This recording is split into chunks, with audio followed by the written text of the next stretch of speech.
อดีตนักมวยไทยเสียชีวิตจากยาสูบไฟฟ้าสื่อข่าวมติชนของไทยรายงานวันที่7พฤษภาคม2025ผ่านมาว่า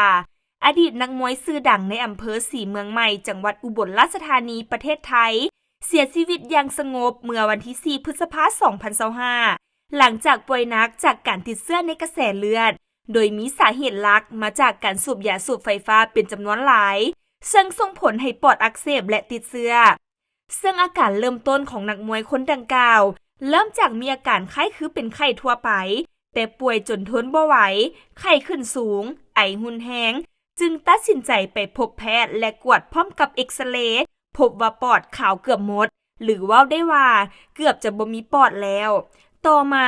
เริ่มมีอาการหนักขึ้นเรื่อยๆจนต้องนำส่ง ICU และกวดพบว่าติดเชื้อในกระแสเลือดเกล็ดเลือดต่ำและมีพยาธิข้างเคียงเส้นวัณโรคแทรกซ้อนทีมแพทย์ได้พยายามช่วยเต็มที่แต่สุดท้ายทนบ่ไหวและได้จากไปอย่างสงบในตอนเช้าวันที่4พฤษภาคม2025ตามการบอกเล่าของหมู่ระบุว่าก่อนหน้านั้นชายคนนี้แข็งแรงดีบ่มีประวัติพยาธิออกกำลังกายมาตลอดชกมวยและเตะบาสปกติ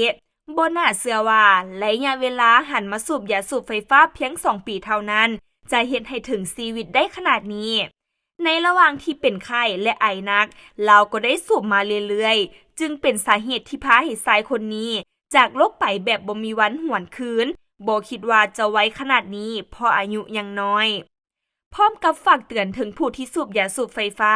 และยาสูบแบบกอกอยากให้กรณีหมู่ข่อยนี้เป็นอุทาหรณ์ให้ทุกคนหยุดสูบเพราะตอนนี้หมู่ข่อยลุกขึ้นมาบอกบ่ได้แล้วข่อยจึงขอเป็นกระบอกเสียงแทนหมู่อย่างน้อยการจากไปของลาวเทื่อนี้จะเฮ็ดให้หลายคนเซาสูบได้ก็ยิ่งดีต่อสังคมเซาได้เซา